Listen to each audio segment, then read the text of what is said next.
मैं ज़्यादा कुछ नहीं जानती क्योंकि मैं खुद को ही पूरी तरह नहीं जानती।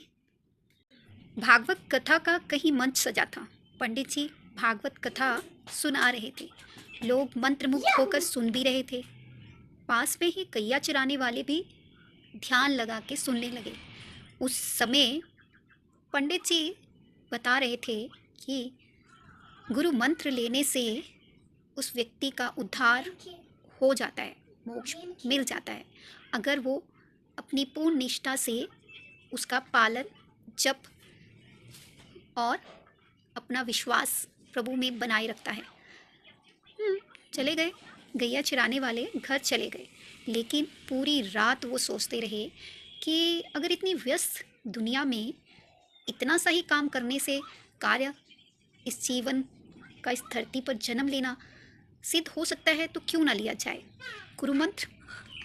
अब अगले दिन वे पंडित जी के पास गए और उन्हें कहा कि मुझे गुरु मंत्र दीजिए।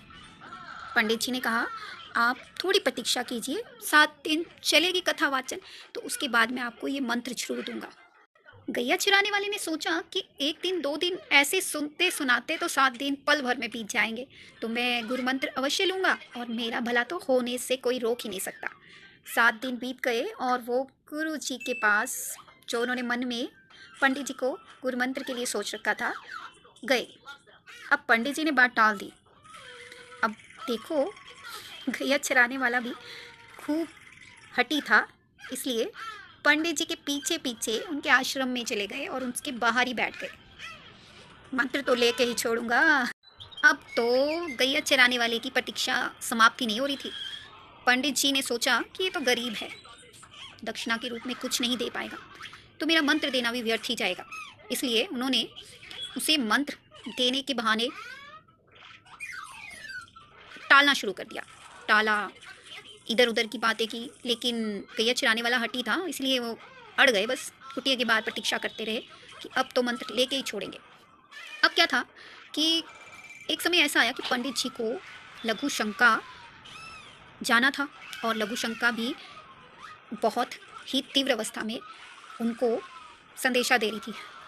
उनसे रुका नहीं जा रहा था, तो वो भागे, लेकिन गैया चराने वाला बाहर ही बैठा था और उन्होंने पंडित जी की टांग ही पकड़ ली कि अब तो लेके ही छोड़ेंगे मंत्र।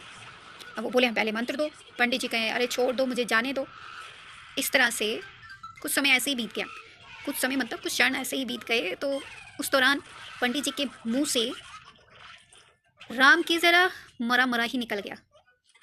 पंडित जी कहने लगे अरे मरा मरा मरा। अब गैया चुराने वाले ने टांग छोड़ दी और सोचा कि यही गुरु मंत्र है जो पंडित जी ने मुझे दे दिया।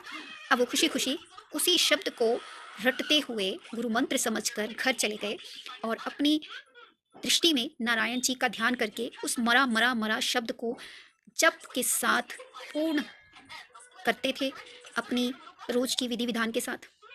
अब एक दिन ऐसा आया कि नित्य उस जप से प्रसन्न होकर नारायण जी ने सोचा अरे मेरा भक्त मुझे बुला रहा है, तो मैं उसे दर्शन जरूर दूंगा। अब दर्शन तो देने थे, इसलिए उन विष्णु जी की भार्या लक्ष्मी जी ने कहा कि पहले मुझे आपके इस भक्त से मिलना है। नारायण जी ने भी कह दिया कि जाइए लक्ष्मी जी, आप जाइए, पहले आप मिल लीजिए। अब लक्ष्मी जी ने रूप बदला और गई और उसके सामने खड़ी हो गई। तो वो मंत्र में इतने मुग्ध थे कि उन्हें ध्यान नहीं दिया। तो पीछे से लक्ष्मी जी ने उन्हें बुलाया और पूछा कि तुम क्या कर रहे हो, किसका नाम जप कर रहे हो।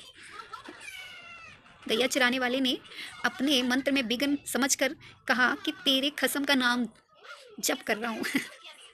अब लक्ष्मी जी तो बहुत ही खुश हो गई कि अरे देखो, इसने तो मुझे भी पहचान लिया।